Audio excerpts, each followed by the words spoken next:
Hello tout le monde, ça va? Bonjour Cadoulé France, comment ça va bien? Ça va bien, bien, bien. Comment ils vont Justin et Yann? Ils sont Bah, là-dessus? bien, bien ou bien? On t'entend pas Yann, il faut que tu actives, ça marche mieux si tu actives ton micro. Allez, c'est bon, je suis activé. Tu me l'as activé là? Ouais, Ok, super, merci. J'ai perdu le multi-écran. Bon, ça va? Bien, bien ou bien, Yann? Ou bien? Super, super bien, en pleine forme et super content d'être là, fidèle au poste. bon, cette semaine vous nous parlez de quoi? Ah ah! Ah, ah.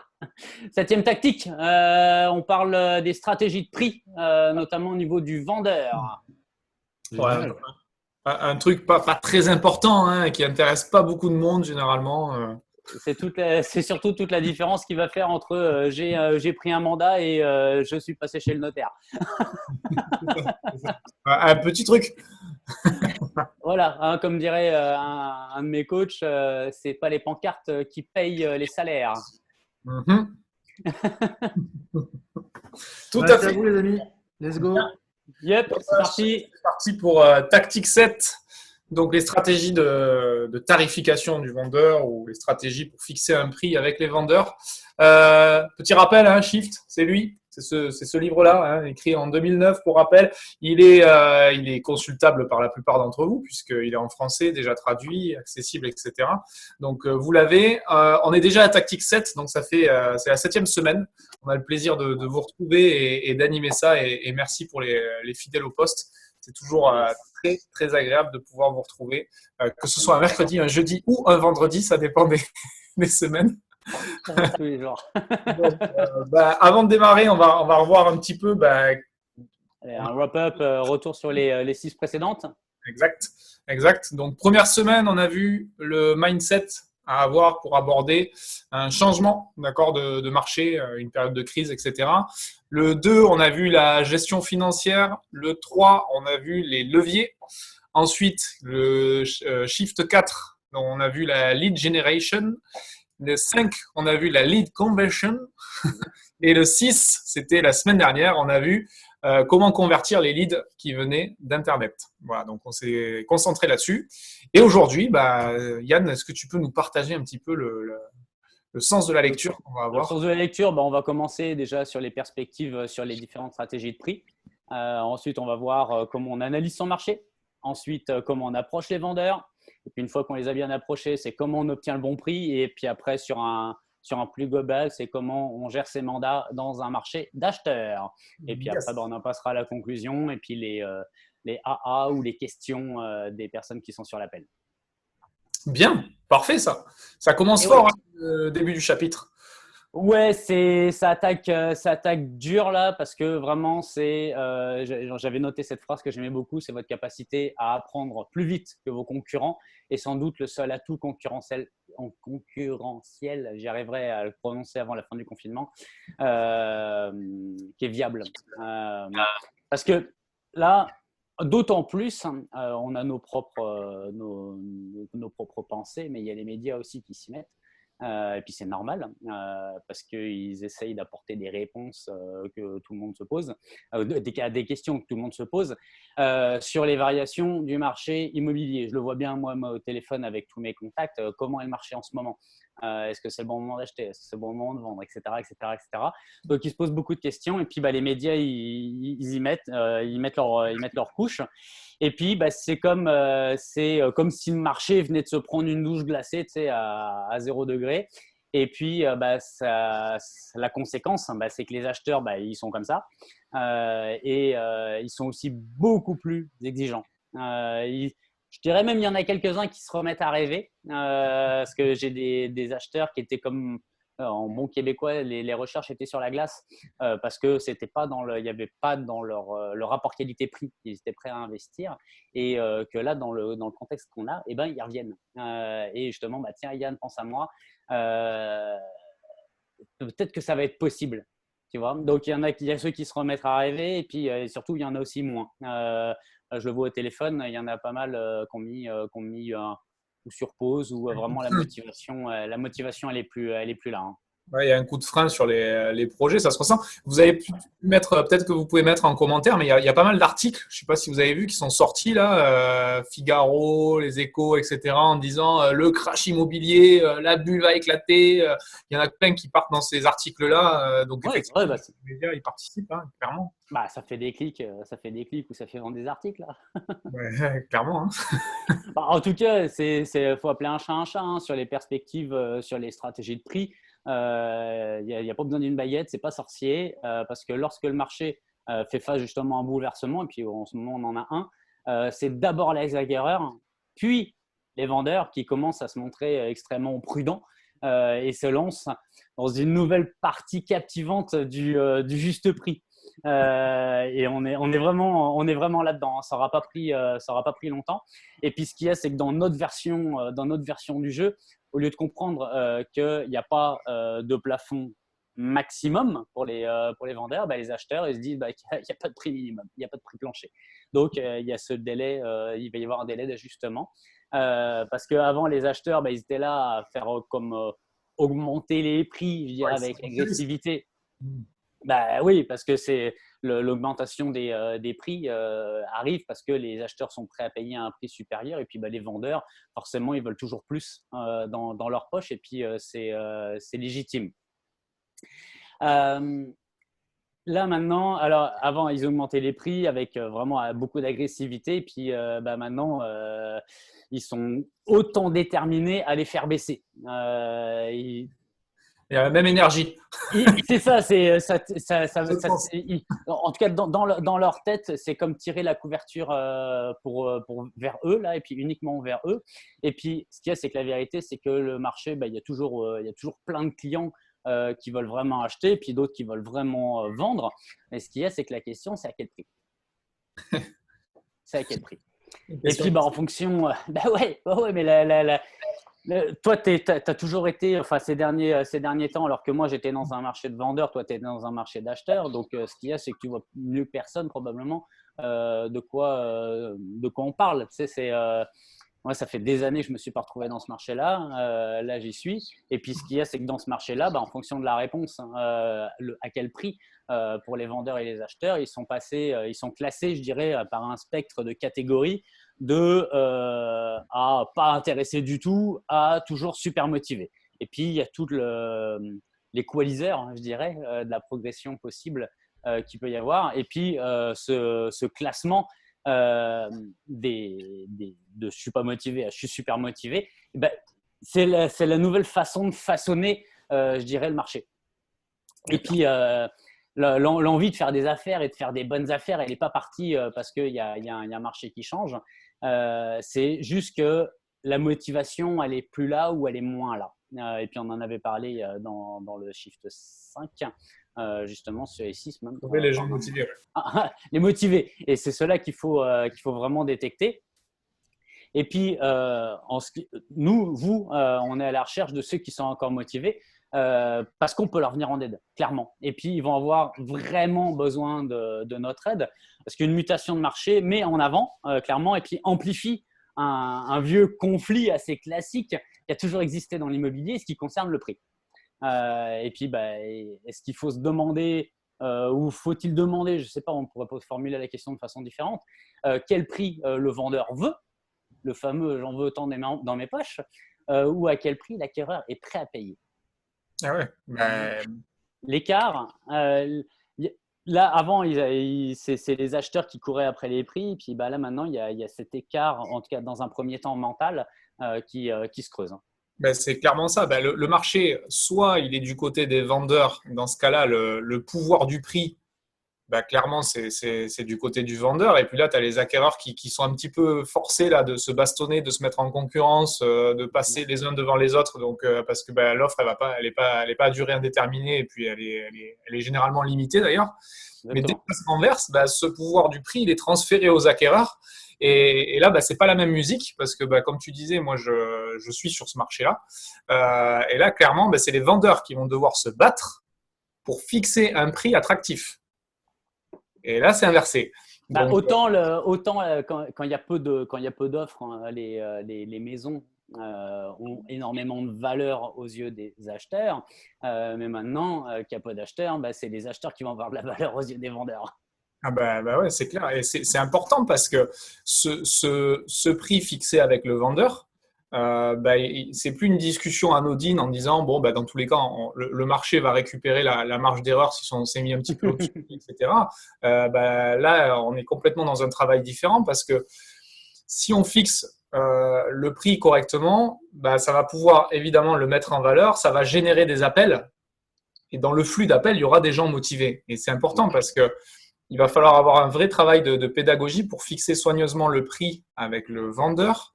Et il va falloir, et là pour de vrai, pas un truc vite fait parce qu'on sait que peu importe le prix, même si on est un peu haut, ça va partir. Là, clairement, il va falloir parler de stratégie de commercialisation sur plusieurs semaines, plusieurs mois, en fonction du prix fixé au démarrage. Oui, parce que plus il va être cher, plus ça va allonger le délai de vente, mais il y a l'effet pervers de la pub, on va pouvoir en parler un petit peu, c'est que plus longtemps le bien reste en ligne et en publicité, plus la valeur perçue, elle descend. Et ouais, et là c'est un petit peu embêtant pour le vendeur de se retrouver dans cette situation, mais de toute façon, on va y revenir, mais il faut bien comprendre que le pouvoir du prix, il était détenu par les vendeurs, mais cette fois, ça y est, il est transféré aux acquéreurs quand il y a un bouleversement économique et que le marché shift. Oui, et puis dans le fait de fixer de la meilleure des façons le prix au départ, là on parle justement de l'analyse de marché, mais il y a une vraie fenêtre d'opportunité.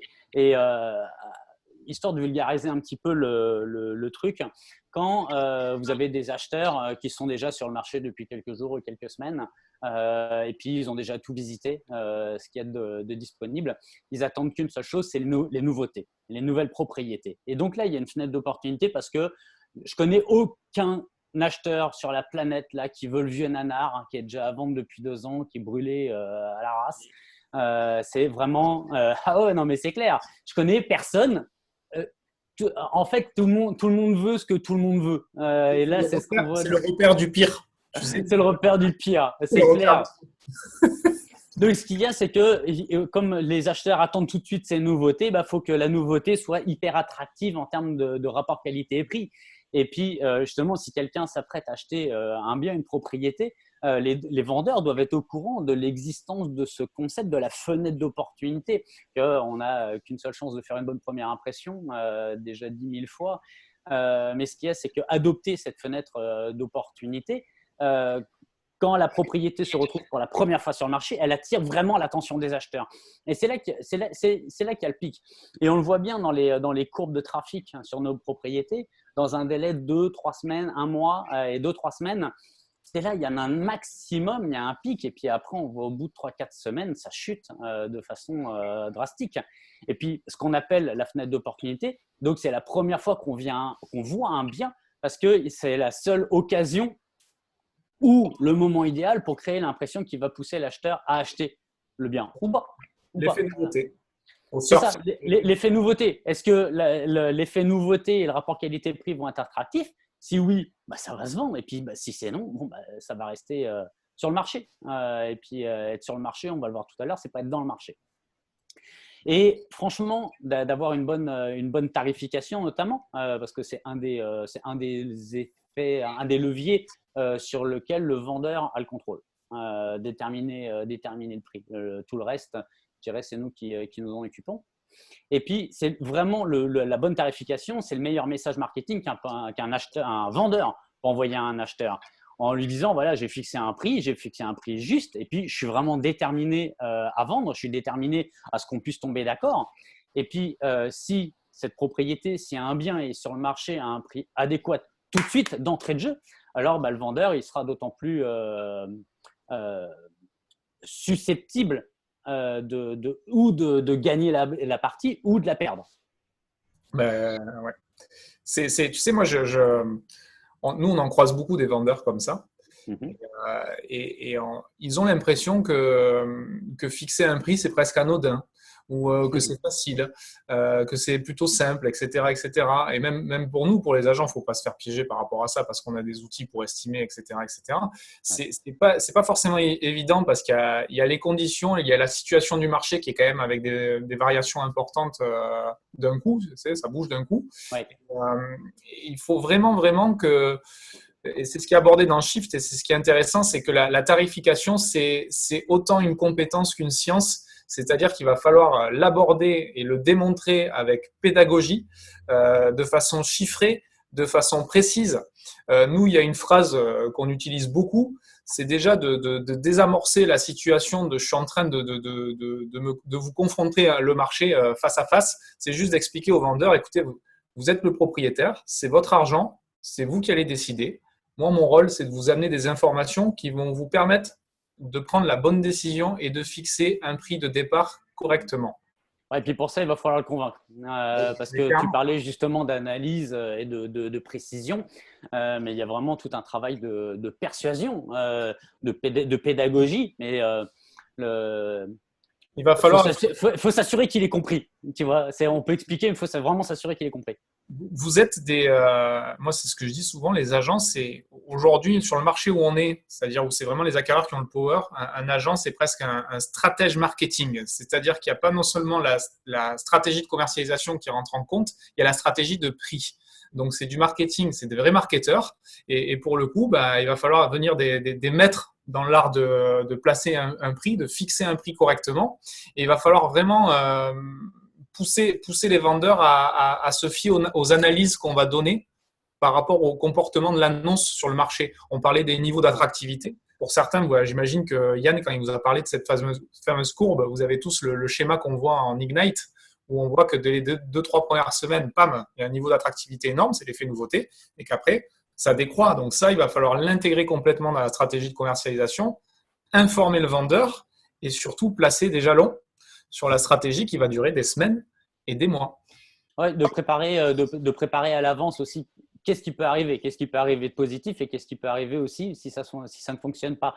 Et justement, on en revient sur l'art de la persuasion parce que le vendeur, il a déjà besoin de maîtriser cette science mathématique, la science de l'estimation, mais aussi les compétences nécessaires. Le vendeur, un agent immobilier. De maîtriser la science, de savoir le faire, et puis de savoir aussi l'expliquer avec pédagogie et puis de s'assurer que ça a été, un exemple, si on dit ça vaut 300 000 euros et puis ok d'accord, on va mettre 400 000. Bon, il y a un truc qui ne fonctionne pas. Ou c'est la façon dont ça a été compris ou c'est la façon dont ça a été expliqué. Deux axes possibles.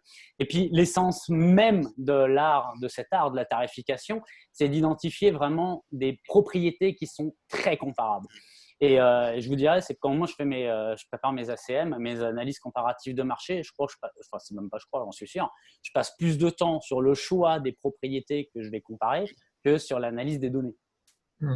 Et plus on est proche du sujet finalement de la propriété qu'on a estimée, la localisation, la superficie, l'aménagement, l'état du bien, en plus de la valeur immédiate du bien, les vendeurs sont également censés s'accommoder d'une autre réalité du marché, c'est la direction qu'il prend. On en parlait justement, la direction à quelle vitesse il évolue. Et puis pour ça, faut avoir les yeux sur le marché au niveau des chiffres, mais aussi la petite subtilité qu'il y a en écoutant les gens, parce que c'est eux qui nous donnent le pouls. Donc plus on est en contact avec notre monde, notre base de données, etc., c'est eux qui nous donnent le carburant, c'est eux qui nous donnent les munitions, parce que tout ça, c'est des jeux de perception. Donc si on allait chercher la source de la perception dans la tête des gens, simplement en parlant avec eux. Et ils nous demandent comment il est le marché. Ok, et toi, comment tu le perçois le marché? Ça serait peut-être bien de leur poser la question et puis on peut partir sur des débats qui peuvent être super intéressants et enflammés. Ça dépend de quel côté tu es. Si tu dis côté acquéreur ou du côté vendeur, il y a deux versions, hein. Il y a deux mondes, deux ambiances, quoi. C'est important d'être dans les deux ambiances, les deux salles. Non, mais c'est important. Et puis, tu vois, moi, j'aime bien le schéma qu'on utilise, ce schéma de balance, où évidemment, évidemment, s'il y a beaucoup de stocks, beaucoup de propositions de biens à la vente, et ben, mécaniquement, ça fait baisser les prix, d'accord. Et puis, les acquéreurs ont le choix, donc ils ont le power, etc., etc.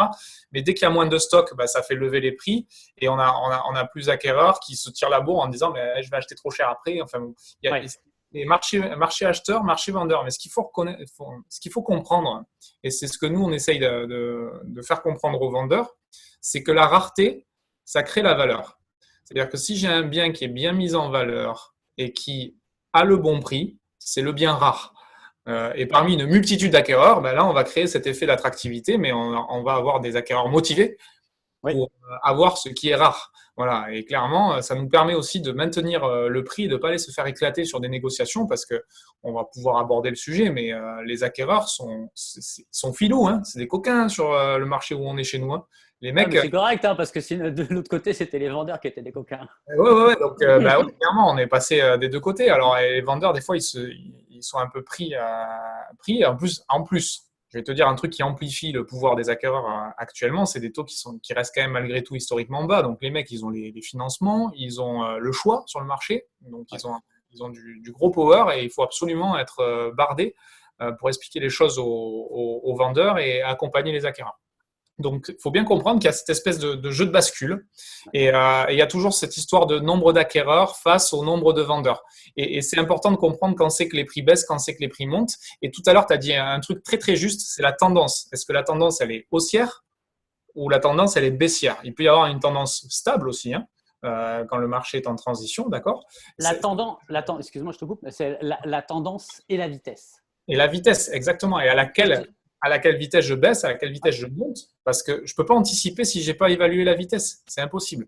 Exactement. Et puis, je te donne un exemple très concret par rapport à ça, parce que j'ai terminé les analyses hier. Il y a 30 jours, on était dans un marché de vendeurs, donc avec un taux d'absorption à 3,5, donc 3 mois et demi d'inventaire. Et en un mois seulement, on est passé à 9. Donc, un marché équilibré, c'est entre 8 et 10. Donc, le chiffre que je donne là, c'est le rapport entre le nombre de propriétés disponibles divisé par le nombre de propriétés vendues sur un même temps donné. 0 à 8, marché de vendeurs, 8-10, marché équilibré, plus que 10, marché d'acheteurs. Et on est passé en 30 jours à un marché équilibré. Donc, et c'est justement la note que j'ai envoyée à mes clients hier, c'est que ça va être quoi la suite? La suite, ça va être justement, et puis j'ai repris exactement une phrase qui était dans Shift, ça va dépendre de quelle direction ça va prendre à la sortie du confinement et à quelle vitesse ça va arriver. Et ce qu'il y a, c'est qu'en un mois, on est passé de 3 mois d'inventaire à 9 mois d'inventaire. C'est énorme et ça va super vite. Mais ce qu'il y a, c'est qu'il faut vraiment avoir les yeux sur le tableau de bord. Puis, vous savez que j'aime bien les chiffres, parce que c'est l'élément clé qui permet, je dirais, nous, de le savoir, de se forger une intime conviction, mais surtout, moi, j'ai renvoyé le dossier à toute mon équipe, je leur ai fait, lisez-le, vous allez voir, vous allez pouvoir, tu sais, c'est le truc pour briller dans les soirées cocktails. Disons que c'est 10 pages, mais tu pourrais le faire en une, parce qu'il y a le graphisme avec, mais c'est une page, tu peux tenir une conversation incroyable et passer pour un super-héros. T'es le sachant. Et puis, ces analyses-là ne sont pas disponibles sur le marché. Il faut aller chercher la data et puis la rendre intelligente. Bien sûr. En tout ça, quelle que soit la direction ou la vitesse ou du changement de marché, les propriétés qui sont correctement évaluées et correctement tarifées feront toujours une bonne impression auprès des acheteurs. Ça, c'est très clair. Et puis, ce sont les premières propriétés bien tarifées qui vont être visitées. C'est les premières qui vont faire le buzz dont on va parler. Ça va être les premiers aussi à recevoir les visites, à recevoir les offres, et puis les plus susceptibles de trouver un acheteur et puis finalement de se vendre. Mais si ce prix qui est fixé ne suit pas la direction du marché, quelle que soit la direction, ce qu'il y a, c'est que les acheteurs ils vont passer à autre chose. Ils vont passer à un autre appel. Ils n'y réfléchiront même pas. C'est comme un vieux nanar qui est sur le marché depuis super longtemps. Les gens ils se disent tiens, ça fait super longtemps que c'est à vendre, c'est trop cher, il y a sûrement un problème. Et puis après, t'as beau faire des baisses de prix, mais une maison avec un problème dont personne ne veut, personne n'en veut. je te donne un truc. En France, je ne sais pas si c'est le même au Canada, mais toi, tu as plus de données, tu me diras, c'est un peu plus transparent chez vous. En France, on a Castorus et castorus.com pour ceux qui connaissent et qui veulent aller voir.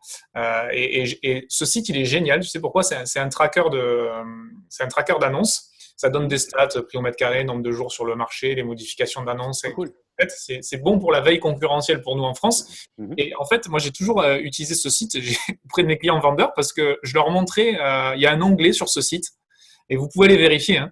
Il y a un onglet qui s'appelle Bien mort. C'est vrai. Mais c'est un truc de dingue. Et il y a des délais records. Hein. Il y a quand même il y a plus de 1000 jours à la vente. Enfin bon, des trucs de malade. Ouais, et en fait, je leur disais, mais la pire des sanctions pour un professionnel de l'immobilier, c'est d'être responsable d'une commercialisation qui se retrouve dans cet onglet-là. Ouf. Et ouais, mais c'est quoi? C'est des gens qui n'ont pas suivi la tendance, qui ont ignoré la tendance, qui sont restés fixés sur un prix, et la publicité a eu cet effet pervers de leur cramer leur mise en valeur, quoi. Ah, mais c'est clair. Et tu vois, une image que j'utilise souvent avec les propriétaires quand je suis en rendez-vous, c'est là les supermarchés de congelés, là, Picard surgelé. Bah, ce qu'il y a, c'est que par exemple, tu prends le gros frigidaire, tu as les pizzas qui sont au-dessus, les pizzas toutes fraîches, tu sais, qui viennent juste d'être mises. Bah, c'est celle-là, quand tu ouvres ton congélateur, c'est celle-là que tu vas prendre. Tu vas pas prendre celles qui sont au fond, toutes givrées, parce que le congélateur, il est ouvert 1000 fois. Et puis, tu as déjà des icebergs qui sont en train de se faire autour. Bon, bah, c'est pareil, là. L'image, si vous voulez utiliser l'image du Picard surgelé, les gens, ils la comprennent vraiment bien. Ça, ils aiment. Ils n'aiment pas trop parce que ça les ramène à une vérité, mais en tout cas, moi, je suis sûr qu'ils ont compris. C'est la pizza, quoi. Ouais, c'est ça. Votre maison, c'est pas une pizza, mais bon, si vous voulez pas vous retrouver au fond du congèle, vous seriez mieux de m'écouter quand même. Et justement, à propos d'écouter, ce qu'il y a, c'est que le meilleur moyen d'aider vraiment un vendeur pendant ces mouvements, ces bouleversements, c'est de le persuader à prendre de vitesse les autres vendeurs, hein, de se montrer plus attractif, d'être en compétition, parce que c'est un jeu de compétition. Et puis, ce qu'il y a, c'est qu'il faut se mettre en avant, sortir du lot par rapport à tous les autres aspects de la commercialisation. Et dans la commercialisation, notamment, il y a un prix agressif. Hein. Donc, ce qu'il y a, c'est que ne faut pas courir après le marché, faut laisser le marché venir courir à nous. Donc, comment on fait ça, mon cher Justin?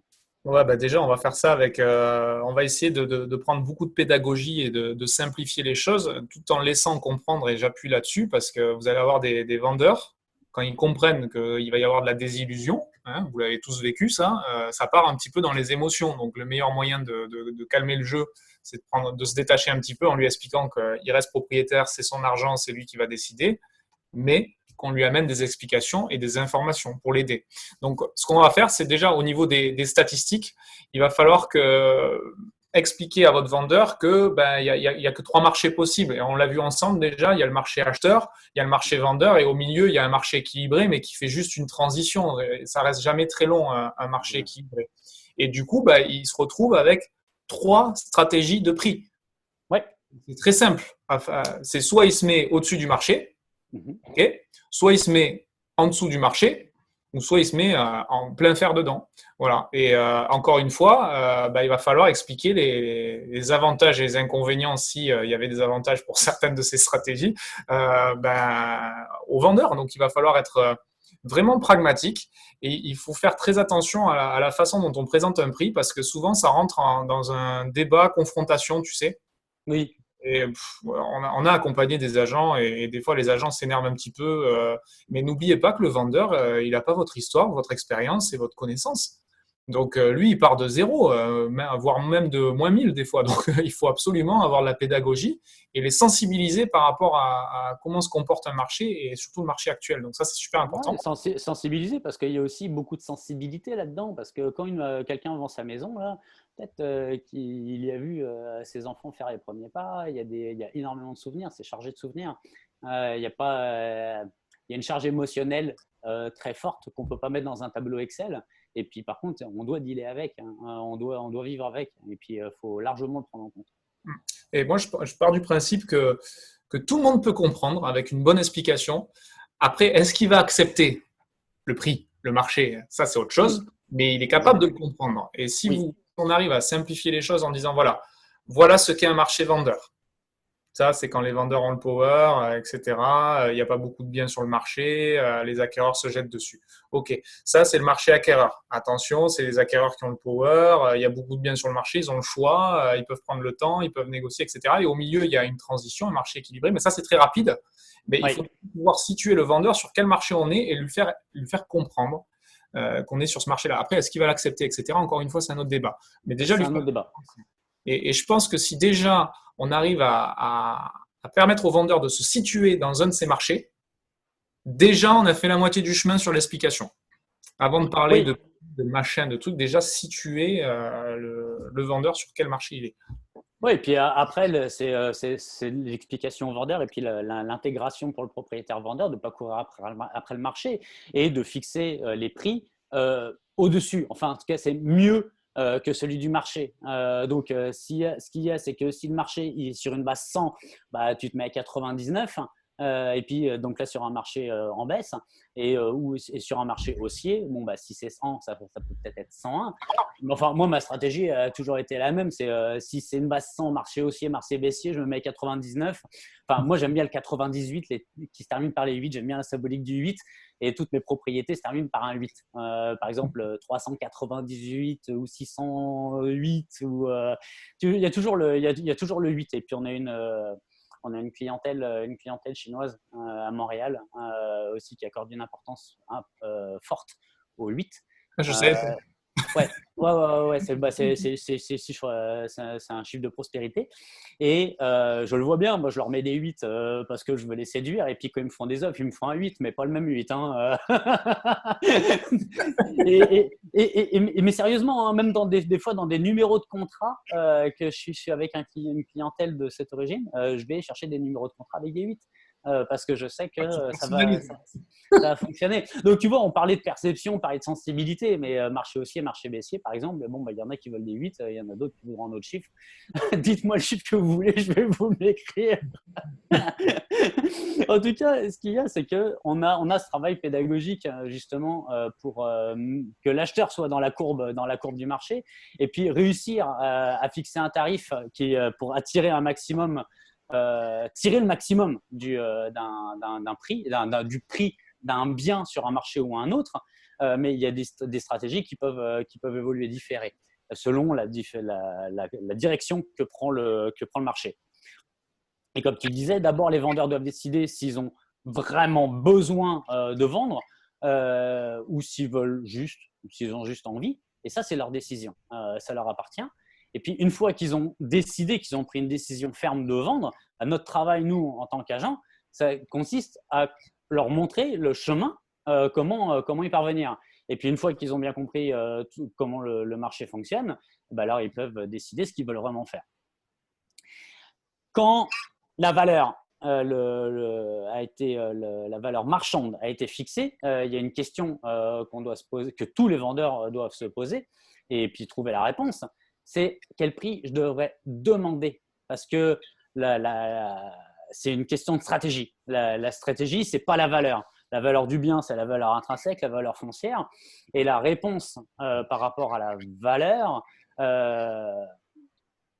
La valeur marchande et au prix de là, vente. ouais, c'est la réponse à la question de la valeur, mais le prix auquel le bien va se vendre.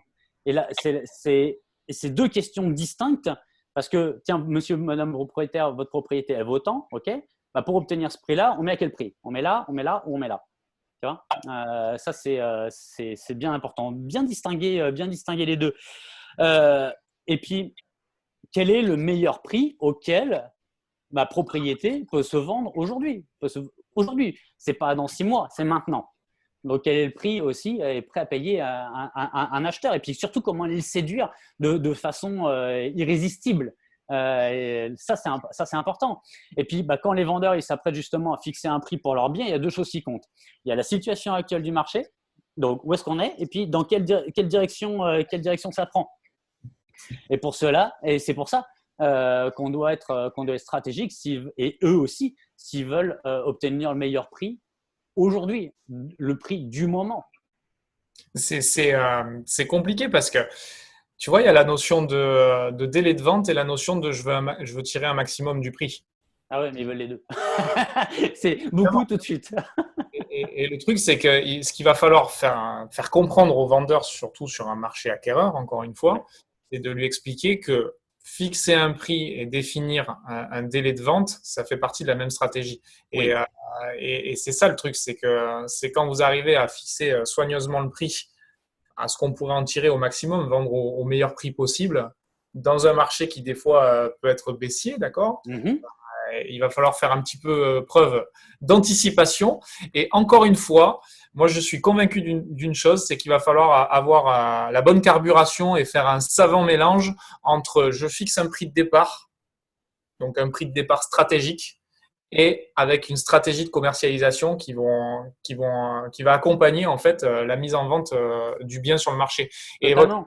la Et puis stratégie. un exemple tout simple, tout bête par rapport à ça. On va prendre des chiffres simples. Imaginez que le marché il baisse de 12 points dans une année, donc ça fait 1% par an. Si le délai moyen il est de 60 jours, bon, bah, vous prenez votre prix actuel et puis vous le réduisez de 1 point pour le mois 1, un deuxième point pour le mois 2. Et puis globalement, le prix stratégique dans un marché baissier, il est celui-là, c'est d'anticiper la baisse. Donc ce qu'il y a, c'est que de toutes les façons, il faudra 60 jours pour vendre la propriété, donc ça va être le prix dans 60 jours.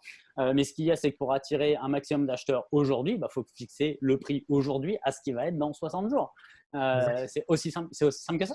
Mais c'est difficile parce que déjà, c'est pas évident à expliquer aux vendeurs. Faut le vendre. Bon.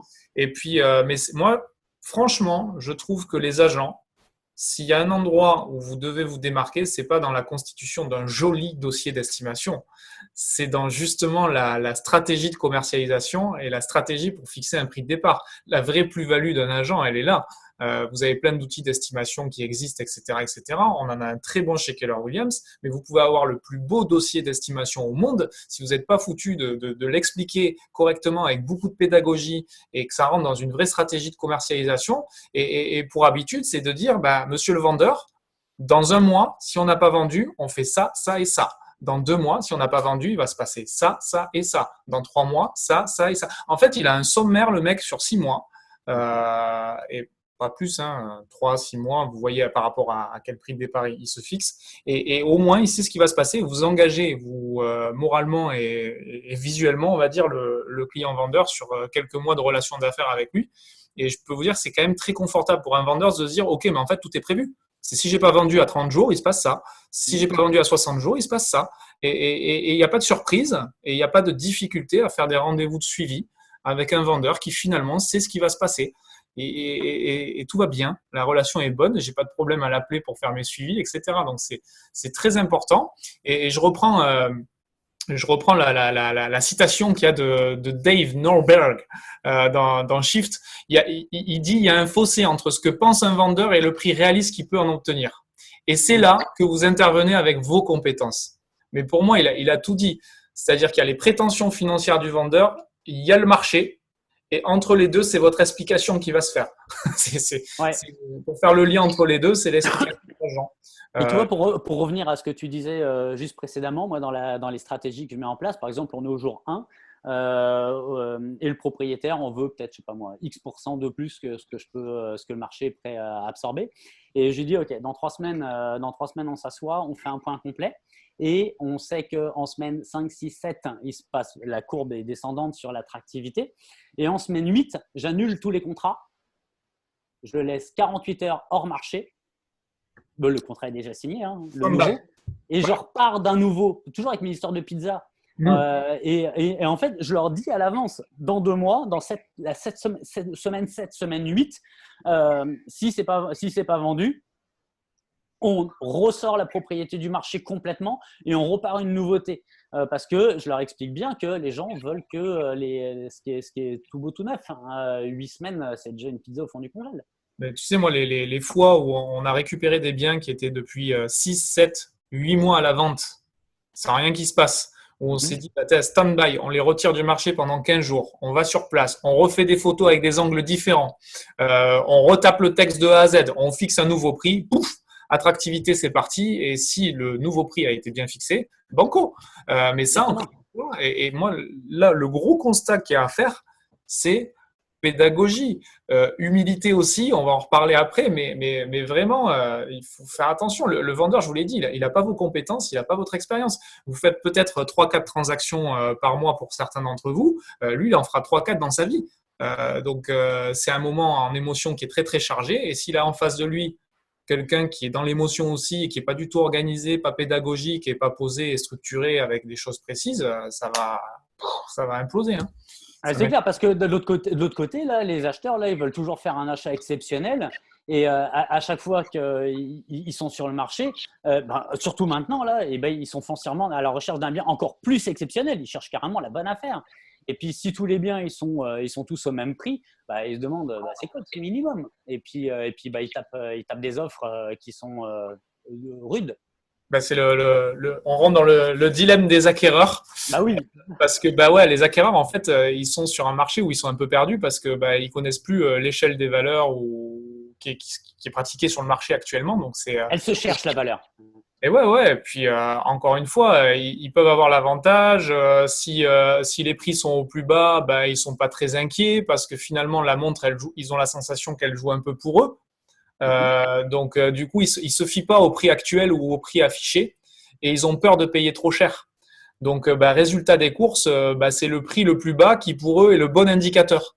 Oui, et il y a un point peut-être à expliquer pour ceux qui sont sur l'appel, c'est parce qu'un acheteur, quand il va pour acheter, il pense aussi à aspect de revente. Et ce qu'il y a, c'est que si le marché est baissier, ils veulent anticiper une baisse sur un aspect de revente après où le marché va reprendre, mais ils veulent anticiper un profit. Et ce qui est logique, hein, je connais personne qui veut acheter pour perdre de l'argent. Et elle est là cette peur, notamment. Complètement. Et puis donc, on a des acquéreurs qui sont avec ce dilemme-là, en train de dire, mais est-ce que j'achète au bon prix ou est-ce que ça va encore baisser? Et puis, on a les vendeurs aussi qui sont face à un dilemme. Eux, ils ont peur de vendre leurs biens en dessous du prix. Ils ont peur de brader leur maison. Et pour le coup, ils ont raison d'avoir peur. Pour le marché, il est en train de bouger et le plus gros risque finalement pour lui, c'est de surévaluer le bien pour finalement avoir la sensation d'avoir vachement perdu le jour de la vente, parce que le jour où il aura besoin de vendre, il va vendre. Exactement. Donc si on fixe pas le prix en anticipant le marché, on risque d'être tout simplement hors marché. Voilà. Et dès qu'on aura pris du retard, que le bien aura été mis à la vente, etc., là, comme tu disais tout à l'heure, les vendeurs vont se mettre à courir après le marché. Oui. Et encore une fois, ils ont cette sensation d'à chaque fois qu'on leur tape sur la tête en disant « faut baisser le prix ». Faut baisser le prix. Vous le connaissez tous, ce vendeur qui a un jour dit à un agent « oh là là, vous m'appelez encore pour baisser le prix ». Moi, j'ai entendu ça. Parce que le mec, il s'attend à des suivis toujours avec pour lui taper sur la tête en baissant le prix, mais parce que c'est pas rentré dans le cadre d'une stratégie avec de la pédagogie. Et du coup, il a l'impression que lui, il perd de l'argent. Et faut pas oublier. Et puis ce qu'il y a, c'est qu'en prenant un exemple simple, ça baisse d'1% par mois, et que si le vendeur il baisse de 0,5 par mois, ce qu'il y a, c'est que les baisses de prix iront plus vite. Enfin, les baisses du marché iront toujours plus vite que ces baisses de prix à lui. Hein. C'est garanti. Le marché baisse plus vite que les avenants de prix qui sont faits par le vendeur. Mais clairement, donc en fait, il se retrouve à courir après le marché. Et encore une fois, c'est la course contre la montre. Il faut lui expliquer que, entre guillemets, c'est soit il a la sensation de se couper le doigt maintenant, soit il va se couper le bras plus tard. Mais il va falloir lui expliquer clairement les choses parce que ça fait mal. Moi, j'ai eu affaire à des vendeurs, peut-être pour la petite histoire, hein, je vous fais la petite anecdote, mais moi, j'ai eu affaire à des vendeurs ici, là, dans notre région, à Perpignan, qui avaient acheté en 2007-2008 un F3 à 135 000 euros. On se retrouve en 2012. Et c'est pas beaucoup d'écart, hein. 4 ans, 5 ans plus tard, à leur expliquer que leur bien, il vaut 60 000 euros. Ouais, ça pique, hein. Là, tu as intérêt à avoir de la pédagogie, mon ami. Parce que c'est dans ce moment-là, je préfère que ce soit ton rendez-vous que le mien. Clairement, parce que, attends, t'imagines que les personnes arrivent à entendre une chose pareille, tu as intérêt à arriver avec la bonne explication, la bonne démonstration. Et en fait, quand tu as cette bonne approche, il va falloir juste lui expliquer que plus le temps va passer, plus l'écart entre ce qu'il veut et ce que peut lui offrir le marché qui est en train de baisser tout doucement, l'écart il va être de plus en plus grand. Oui. Et la chute va faire beaucoup plus mal quelques mois plus tard. Donc en fait, on est en train de lui expliquer qu'en anticipant le marché, on lui fait gagner de l'argent. Et tu sais, dans nos présentations, il faudrait peut-être mettre la citation de Kazovic. Là, l'important, c'est pas la chute, c'est l'atterrissage. Et, et puis moi, je vais te dire, pour être sur un marché acquéreur qu'on pratique depuis des années maintenant, les plus grands perdants sur un marché acquéreur, c'est les vendeurs qui sont accrochés avec leur je suis pas pressé. Hmm. Non, mais moi, je me Ils mets à sont dans ce le passé, ils sont dans le passé, ils sont toujours dans le passé sur des prix de fou. Non, non, mais moi, je me mets à ce prix-là parce que moi, vous savez, je suis pas pressé. Ben oui, tu n'es pas pressé, mais le pas pressé se paye. Ça a un coût, ton pas pressé. Et là, c'est compliqué à leur faire comprendre. Et moi, je pense que c'est une vraie mission d'aider ces gens-là, de les prévenir contre les dégâts du temps sur un marché baissier. Donc, la pédagogie, la connaissance de la mécanique des marchés, de connaître ces chiffres, tu l'as dit tout à l'heure, et c'est hyper important. Pour moi, ça, c'est les meilleurs atouts pour faire comprendre une stratégie de prix aux vendeurs. Que c'est pas juste un prix fixé et puis on attend. Tu sais, c'est voilà, c'est la technique des 3 P. Oui, exactement. Et puis, avant de passer sur le défi justement d'obtenir le bon prix, je réponds à une question de Cécile Burel. Yann, sur quel support particulier effectues-tu les études de taux d'absorption? Alors, ce qu'il y a, c'est que nous, on a des bases de données qui sont extrêmement complètes et globales en Amérique du Nord. Par contre, il y a une chose que vous pouvez faire dans les markets, et puis je suis certain que ça a déjà été fait, c'est disons que si par exemple on veut analyser le mois d'avril, bah, vous prenez le nombre de propriétés qui étaient disponibles entre le 1er et le 30 et vous divisez ça par le nombre de propriétés qui ont été vendues. Alors après, ça représente un micro-marché, mais ce qu'il y a, c'est que l'avantage, comme dans un market center, c'est qu'on a, je dirais, un échantillon assez significatif, vu le nombre de mandats qu'on a par rapport à une agence avec 2 personnes, par exemple. Et d'un deuxième exercice, c'est de prendre le portefeuille aussi dans son ensemble. Là, c'est mon côté audit qui rentre en compte. Mettez-vous à 10 dans une salle. J'ai déjà fait l'exercice à plusieurs reprises. On passe au travers tous les mandats et au 10, je leur demande c'est à tel prix, vous pensez que ça vaut combien? Et puis, on voit l'écart, je fais une moyenne après de l'ensemble et ça permet de voir quels sont aussi tous les mandats qui sont au-dessus du prix du marché, même de votre propre perception. Parce que si on peut évaluer, le marché, il y en a tant de ventes, mais si tu as un taux d'absorption qui est meilleur dans ton agence, bah, c'est que peut-être que tu rentres mieux tes mandats, que tu t'occupes de tes acheteurs, et que si tu as tout ton portefeuille, qui est trop cher, bon, bah, ce qu'il y a, c'est que même si tu es dans un marché de vendeurs, bah, si tout est trop cher, tu vas te retrouver dans un marché d'acheteurs. Moi, j'ai une petite astuce pour ça. Vous avez un bel outil pour aller prendre la température de votre stock. Bah, c'est d'utiliser le scoring mandat et de faire un scoring stock. C'est-à-dire, je fais une moyenne de tous mes scoring mandats, je les additionne, je les divise par le nombre de mandats et j'ai un scoring stock. C'est un outil qui existe déjà, hein, vous l'avez tous. Et d'avoir son scoring en temps réel de son stock, ça va vous donner une idée. Si j'ai le scoring qui commence vraiment à s'effondrer, bah, attention aux signaux qui doivent être analysés sur les notes que vous avez mises. Et puis, si vous avez un signal à la hausse sur votre scoring, ça veut peut-être dire que 2 options. Soit le marché bouge, soit vous vous améliorez, ou soit les 2. Ça fait 3 options au final. Exactement, parce qu'il y a le nombre de mandats qu'on rentre et puis il y a la qualité des mandats. Donc, la qualité, il y a notamment le prix, mais il n'y a pas que ça. Et justement, on parlait du défi d'obtenir ce bon prix. Et ce qu'il y a, c'est que les recherches ont clairement démontré que autant les acheteurs que les vendeurs sont complètement en décalage par rapport aux réalités du marché. Si les prix valent ça, les acheteurs ils perçoivent que, vous voyez même pas ma main, c'est là. Et puis les vendeurs, ils s'imaginent que rien ne s'est passé et puis qu'on est toujours à la belle époque. Et ce qu'il y a, c'est que sur un marché d'acheteurs, bah, ce qu'ils veulent, c'est on en parlait, se projeter dans le futur, alors que les vendeurs, eux, ils restent coincés sur les prix d'hier. Et puis, bah, les acheteurs, ils veulent faire baisser le prix des biens, et puis pendant que les vendeurs, bah, ils veulent que ça reste statu quo. Hein. Bah, le résultat net, en tout cas, c'est le gouffre qui les sépare. Et puis, c'est nous, et puis ce que j'appelle l'art de la négociation, c'est la réduction des écarts. Complètement. Parce que si on part prix affiché 200 000, prix proposé 100 000, bon, on ne se prend pas la tête sur le 100 000 proposé. Il y a un écart de 100 000 à réduire. Bon, il y en a un qui va faire 125, il y a l'autre qui va descendre un petit peu. C'est la réduction des écarts, c'est la réduction des points de vue. C'est faire converger. Exactement, exactement. Et puis, dans le marché d'acheteurs, donc ils font des offres basses et en anticipant encore plus les baisses possibles. Ouais, c'est ça. C'est tiens, quel est le prix qu'il va y avoir dans un mois, dans 2 mois, dans 3 mois? Et finalement, les acheteurs sont beaucoup plus stratégiques que les vendeurs dans des marchés tendus. Clairement. Clairement. Les mecs, Justement, au vu de cette réalité, quand il y a une crise économique, enfin une crise, peu importe que ce soit économique ou autre, mais en tout cas qui initie un changement, les vendeurs ont plus que jamais besoin d'un agent compétent, formé. Bon, en tout cas, on est à la bonne place.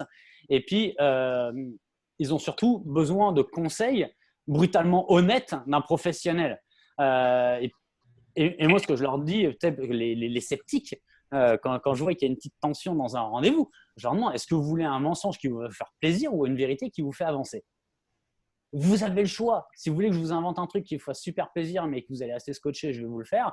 Dites-moi, est-ce que vous voulez la vérité? Et je leur demande. C'est brutalement honnête.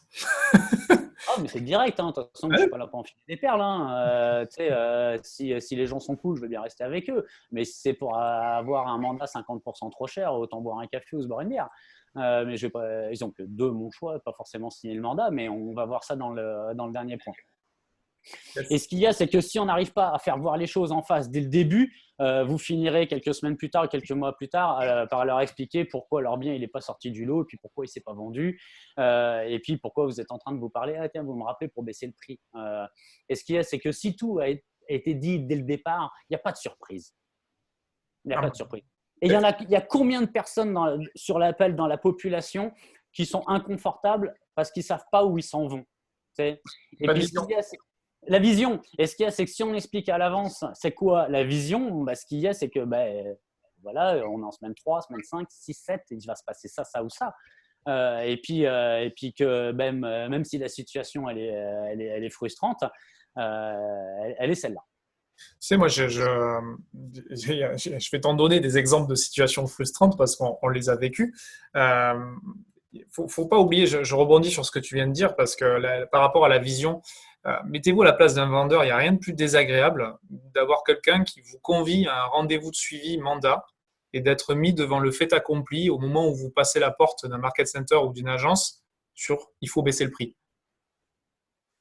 Le vendeur, quand on lui a expliqué la vision et le sommaire de ce qui allait se passer sur plusieurs semaines et plusieurs mois, il va passer la porte d'un market center, il sait ce qui va se passer globalement dans le rendez-vous et ça se fera autour d'une discussion qui restera agréable, mais il sait très bien qu'il vient pour faire une action sur le prix et certainement avoir un service ou une commercialisation supplémentaire en échange. Et ça, il faut juste se mettre à la place un petit peu des gens. Et pour ceux qui ont vécu ce que c'est vendre une maison, évidemment, à titre perso, forcément, quand vous vous mettez à la place des vendeurs, il n'y a rien d'agréable de se faire mettre devant le fait accompli, c'est horrible.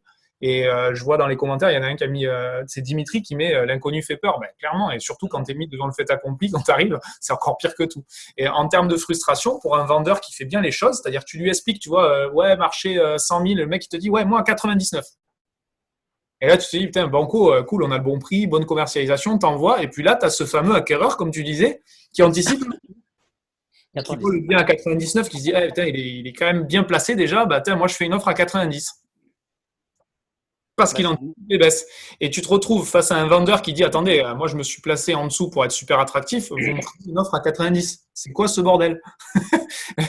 Je ne suis que le messager, c'est pas moi qui vous l'offre, c'est pas moi qui vais l'acheter. Voilà ce qui est proposé par un acheteur. Exact. Et puis, il y a un truc vraiment que je dis à chaque fois à des propriétaires vendeurs, là, quand on rentre en négociation, je leur dis, on n'est pas là pour juger l'offre. Bonne, pas bonne, etc. On a l'intention.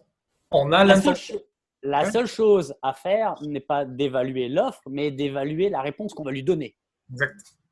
Exact. Et à partir de là, et puis dans notre système, il y a l'agent qui représente l'acheteur qui vient présenter l'offre au vendeur et puis à moi.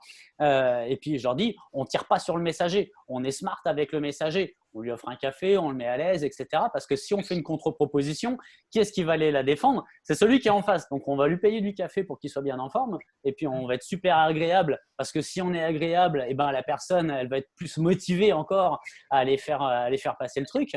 que si on est bête. Enfin, bête, c'est Oui, pas agréable, en disant ton offre elle est trop basse. Non, c'est pas mon offre qui est trop basse. C'est ta perception, elle est celle-là. Voilà ce qui est proposé par un acheteur, sur quel prix on peut s'entendre.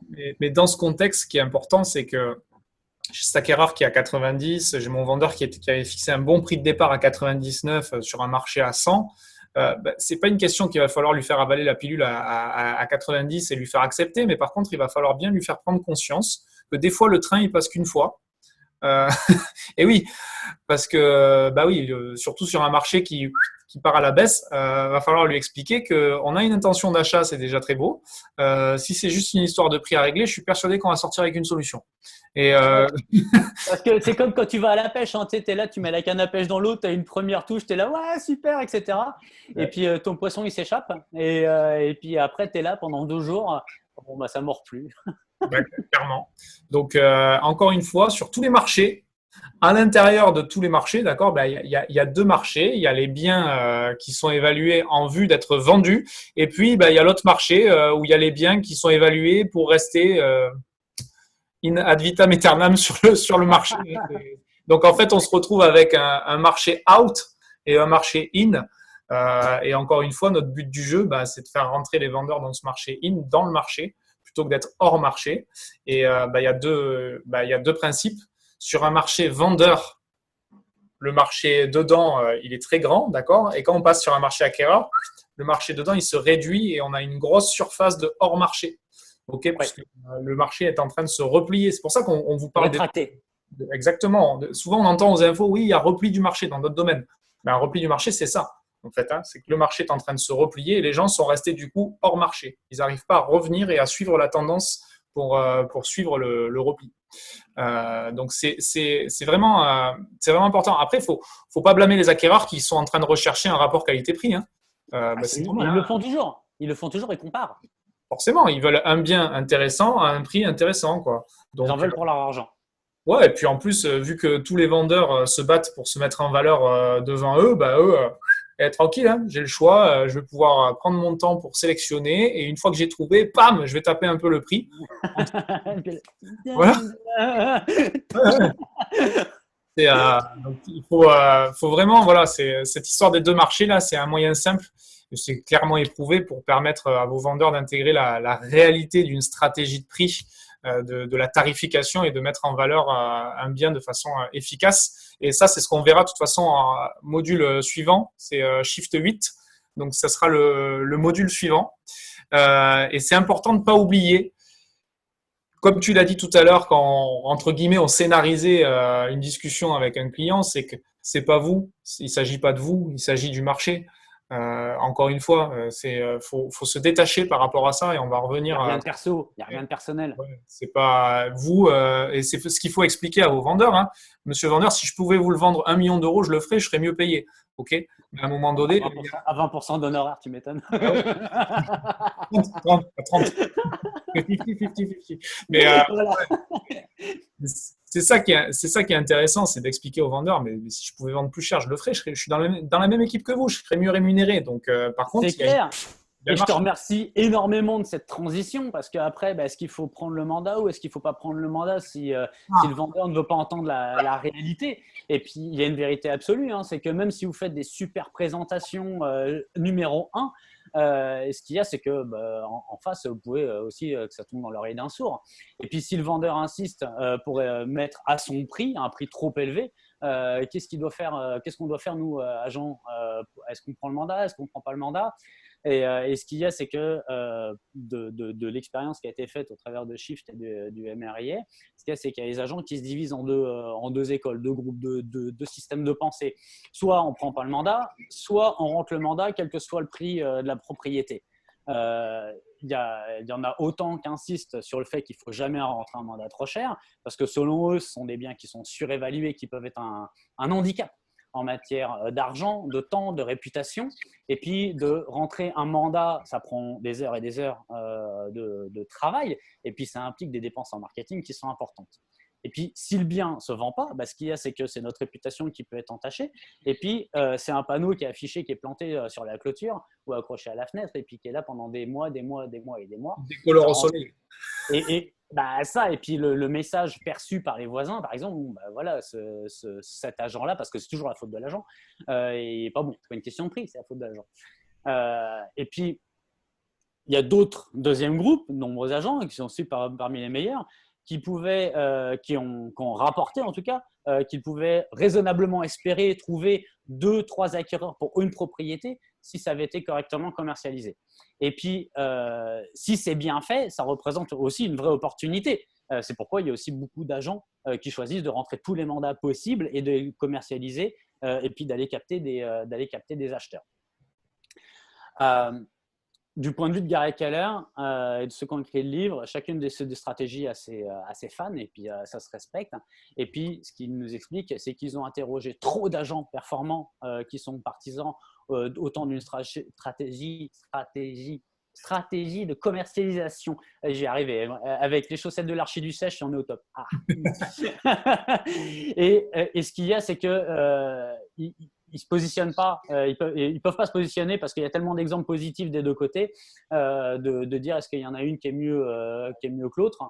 Il y en a trouver celle qui va fonctionner pour vous et puis celle à laquelle vous croyez.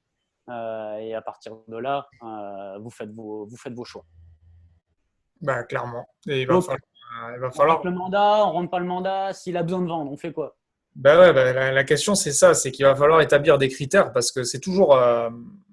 Il y a beaucoup d'agents qui arrivent face à un vendeur et ils se disent merde, j'ai une bonne relation avec la personne. Qu'est-ce que je fais? Je vois qu'il est un peu buté sur son prix. Je suis emmerdé. Qu'est-ce que je fais? Et moi, je vous propose 3 critères qu'on utilise, en tout cas chez nous, ou en tout cas qu'on transmet. C'est déjà de voir si ce mec-là, ou cette personne, hein, peu importe, a besoin réellement de vendre. Ça, c'est le premier critère. Est-ce qu'il y a un vrai besoin de vendre? Vous avez des choses qui ressemblent à 4D, hein, qui peuvent vous permettre de savoir s'il a réellement besoin de vendre. Divorce, décès, dette, déménagement. Enfin bon, bref, les 4D, vous restez là-dessus. Besoin de vendre. Est-ce qu'il a un délai? Moi, la question, c'est quand c'est que vous voulez l'argent sur le compte? Parce qu'il faut être très clair avec les vendeurs. Ils veulent de l'argent sur le compte. Okay, et ça, c'est une bonne question d'étalonner le délai sur lequel ils se projettent. C'est de dire, de connaître le pourquoi il vend et quand c'est qu'il veut l'argent sur le compte. J'ai déjà 2 bonnes informations. Troisième chose qu'il me faut, c'est la confiance. Est-ce que cette personne-là est capable de me confier à moi et moi seul son projet de commercialisation? Moi, si vous avez ces 3 critères validés, pourquoi ne pas prévoir avec ce vendeur un délai court, un délai compressé de mise sur le marché pour tester son prix à lui? Il a besoin de vendre, il a un délai, il vous fait confiance. Pourquoi on ne testerait pas son prix sur le marché? Et après, lui dire, voilà, une fois qu'on aura combien de temps il vous faut pour comprendre que votre prix ne fonctionne pas, et après, on réajuste et on se remet dans le marché. Est-ce que, monsieur le vendeur, vous êtes d'accord avec ça? Si vous êtes d'accord avec ça, je suis votre homme. On va se faire confiance et puis on va aller tester votre prix sur le marché. Et puis, si ça ne marche pas, on se remet dans le marché. OK? Et puis, si votre prix marche, vous savez quoi? Félicitations. Je vous invite au resto parce que je serai mieux payé et vous aussi. Okay. Moi, j'ai un copain, j'ai pas osé le faire, vraiment ça demande de l'audace. Il fait ok, toi monsieur le vendeur, tu veux ce prix-là, moi j'estime que c'est ce prix-là. Ce que je vous propose pendant 3 semaines, on essaye à mon prix, si ça marche pas, on prend le vôtre. Ouais, c'est bon ça. mais tu sais, moi je préfère. J'aime bien l'approche zen, tu vois, des choses avec un vendeur, surtout qui, comme je vous ai dit, il part vite dans l'émotion parce qu'il faut quand même se mettre à la place de ce vendeur qui a la sensation de perdre. C'est horrible. On n'aime pas perdre. En plus, il y a plein d'études scientifiques qui ont été faites comme ça. Les gens adorent gagner, mais ils détestent plus perdre que le fait qu'ils adorent gagner, tu vois. Donc, c'est important là-dessus. Et moi, franchement, le vendeur, il a peut-être besoin d'être convaincu, mais factuellement, que son prix à lui, il marche pas. Que son prix à lui, il n'est pas aligné au marché. Il a le droit, je veux dire, d'être convaincu et d'attendre des preuves factuelles que son prix ne marche pas. Et moi, c'est ce que je dis, le maître mot, c'est humilité avec votre vendeur. On n'est pas dans un show télé, un débat pour savoir qui a raison, qui a tort, qui a fait la meilleure prévision de machin, de trucs. On travaille ensemble, on voit les choses avec objectivité. Voilà, avec humilité. Monsieur le vendeur, si à ce prix-là, au moment où on va tester, ça fait banco et qu'on arrive à vendre votre bien, félicitations, vous aurez gagné de l'argent, j'en aurais gagné aussi. Voilà. Par contre, si ça ne se passe pas comme on aimerait que ça se passe, ben, il va falloir se remettre dans le marché avec les informations qu'on a vues ensemble aujourd'hui. Est-ce que vous êtes d'accord avec ça? Si vous êtes d'accord avec ça, embauchez-moi, mettez-moi à l'essai, je suis prêt. Bon. Bah ouais. Bah oui. Donc, un petit wrap-up pour tenir le timing. Il y a 7 points, il y a 7 points qui sont à retenir pour fixer un prix dans un marché changeant. Le premier, c'est étudier son marché, connaître ses chiffres tout le temps. 2, se focaliser sur des propriétés comparables, vraiment de façon précise, chirurgicale, mais de regarder aussi lesquelles sont sur le marché, c'est lesquelles qui ont des offres en cours, celles qui sont vendues, et puis celles qui ont été sur le marché que ça ne s'est pas vendu. D'accord? Parce que les propriétés à vendre nous indiquent la compétition, les propriétés vendues nous indiquent à quel prix les acheteurs sont prêts à payer, et les expirées, donc celles qui ont été sur le marché qui ne se sont pas vendues, bah, ça nous indique à quel prix les acheteurs ils en veulent pas. Et puis vous pouvez leur expliquer comme ça, hein, le vert, le rouge, l'orange. Raconter des histoires, une histoire. J'ai connu quelqu'un comme vous savez, il y a quelques semaines, et ils ont fait Ouais, une terrible erreur. c'est-à-dire. Ils ont voulu tester leur prix sur le marché et puis tellement convaincus qu'ils avaient raison qu'ils sont restés trop longtemps à ce prix-là. Et aujourd'hui, on a dû remettre à jour l'estimation et figurez-vous qu'on était encore en dessous de ce qu'ils espéraient, mais encore plus en dessous de ce qu'ils espéraient. Et aujourd'hui, voilà, à la place de s'être coupé le doigt au début, ils se coupent le bras et ça pique. Ouais. Mais et j'aime bien la façon dont tu le présentes, hein, c'est que plutôt que d'y aller d'un côté très professoral, voilà, bah, je connais monsieur et madame un tel qui habitent à tel endroit, un petit couple avec 2 enfants, machin, ils ont fait ça, ça, ça et ça, et voilà ce qui s'est passé. Est-ce que vous avez vu la même chose? Oui, non. Et ça fonctionne bien. S'assurer, point 4, hein, s'assurer que sa présentation soit aussi actuelle que possible. Donc, faut être en veille constante. Faut toujours tout savoir. Bien s'assurer de la motivation des gens, 4D ou pas 4D. Les vendeurs qui ont le plus besoin de vendre sont le plus susceptibles de vendre parce qu'ils vont devoir s'adapter au marché. Et la montre, elle joue pour vous. Ils ont besoin de vendre. Donc, au bout d'un moment, ils vont vendre. Exactement. Et puis, ce qu'il y a, c'est que se fixer un prix en avance qui devance, justement, comme tu disais, celui du marché, pour ne pas avoir à courir après le marché. Donc, pour séduire les acheteurs, il faut que les acheteurs ils nous courent après. Et puis, pour ça, ça se joue essentiellement sur un prix. Et puis, toujours sécuriser les réductions de prix à l'avance, donc en déterminant un timing, et pour ne pas se retrouver complètement à côté de la plaque. C'est où on est dans la course ou on n'est pas dans la course. Donc, voilà les 7 points à retenir et que vous retrouvez aussi dans le livre Shift. Bah, tu parlais de timing, ça tombe bien. On a Mickaël qui vient de se connecter. On va juste conclure. Bah voilà. Allez, on a 7 minutes débordées, Mika, désolé. C'est bonus de 7 minutes. Non, mais sérieusement, moi, la conclusion, c'est vraiment, c'est 3 mots forts pour aborder les vendeurs, surtout dans ce contexte qui est particulier. C'est déjà de l'humilité, c'est-à-dire accompagner les vendeurs sans les juger, sans juger leurs réactions, parce que eux, ils sont dans l'émotion. Va falloir vraiment se retirer de ça et pas rentrer dans leur tourbillon d'émotions là, parce qu'ils sont en train d'accuser un truc qui est pas très sympa à entendre. Donc, il faut pas rentrer dans ce truc-là avec eux. Sérénité, c'est le deuxième mot, humilité, mais sérénité, c'est-à-dire votre capacité à comprendre et expliquer les mécaniques de marché avec des chiffres que vous maîtrisez. Ça, c'est de la sérénité parce que je suis posé, j'explique les choses factuellement, je suis serein, je suis tranquille. Et troisièmement, c'est détaché. Rester détaché, encore une fois, c'est lié aux émotions, c'est rester focus sur la stratégie de prix et de commercialisation et protégez-vous des émotions de vos clients. Ouais, parce que trop les écouter, on ne suit plus le plan. Et, voilà. de nos propres émotions aussi. Et surtout, agir sans peur. Revoyez les live streams des 6PP animés admirablement par Mika. La confiance, là, on est encore sur la confiance, hein, et puis on n'est que le messager.